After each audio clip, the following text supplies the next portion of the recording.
svečani most preko Dunava, prvi most na deonici Dunava.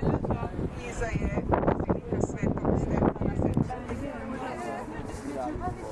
On a pas les cheveux.